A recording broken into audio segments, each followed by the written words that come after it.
Alright, Mr. Oyster's got the floor. Here we go. Alright, today I'm going to teach you guys how to hot wax a snowboard. I know not a lot of you snowboard, but in case you ever decide to go, this is how you do it.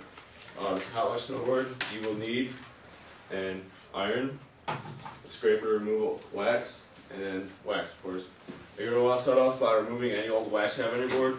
Just take the scraper, put it flat on the board, scrape it across, and you can see it comes off pretty nice.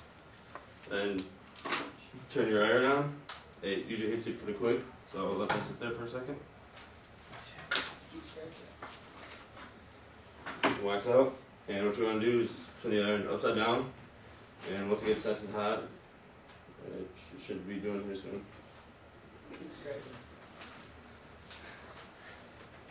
Alright, here we go. You're going to take the wax, apply it to the bottom of the iron, and just let it dribble onto the board.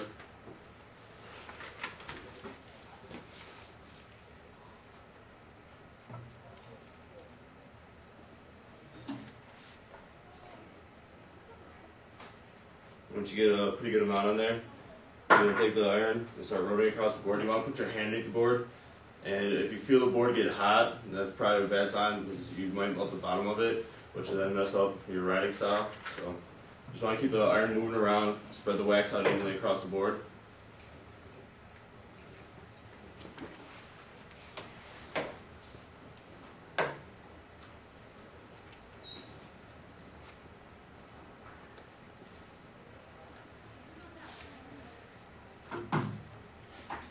And then once it cools, you're going to take the scraper again and remove any excess wax off the top.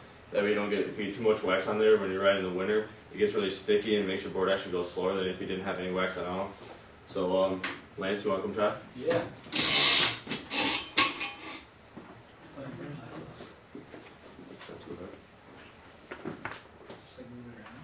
Yep, well, you're going to dribble some wax on first.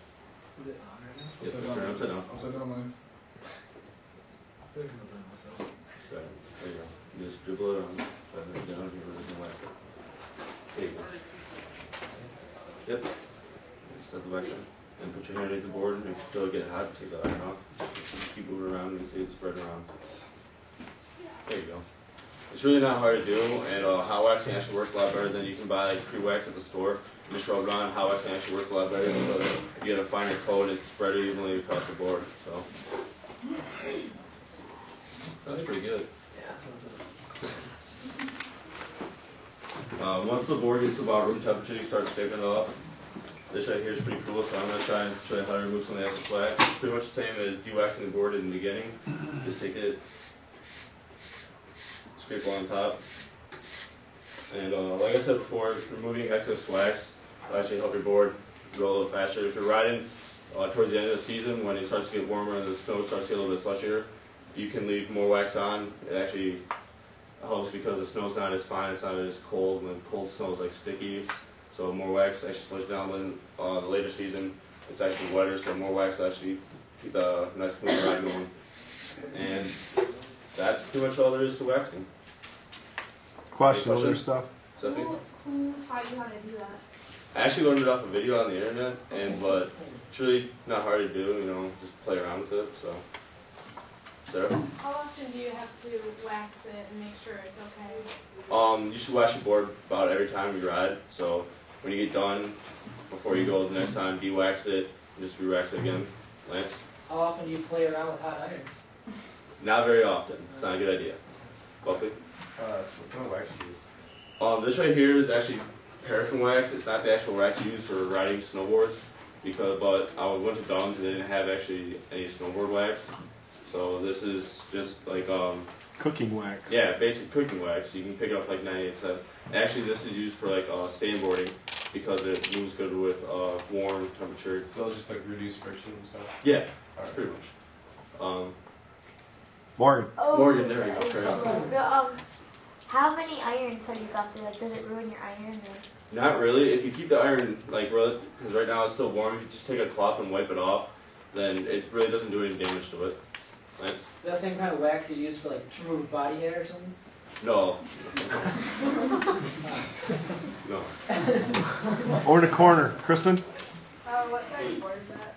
This is actually a 157 wide. The weight class goes up like the longer the board, the more difficult it is to ride and the more weight it can handle. So also it's like the more stiff it is. So and this is actually a pretty old board, so it's really broken in already. So Renee. How can you like measure the board for your body? Because my brother said something about your height of the board is with your body. Usually the board should come up to about the end of your neck, and like 157 weight class is for anyone around, I think it's like 160 to about 190 weight, so it all depends. And also like you get different boards for the different styles of ride, like you can get like an all mountain board which is made for a little bit of everything, or you can get like a terrain board which is made for doing more like tricks and stuff. Sheila? How long have you been snowboarding for? 2 years actually. This is my second year. Lance again. Do you ride regular or goofy, or what are we looking at? I ride goofy, but I pedal regular. You look like a goofy kind of guy, so I just figured. Goofy's left leg, right? No, goofy's right foot forward. Regular is left foot forward, but I'm kind of messed up because my foot stance is set up for somebody who rides regular, and when I pedal, which is when you take one foot out to push to get to lift, I take my lead foot out instead of my back foot. Whoa. So I'm all kinds of messed up. It's just how I learned, and it's what I do. Drop in your head. Yeah, pretty much. Is that all? Way to go, wax on, wax off, boy.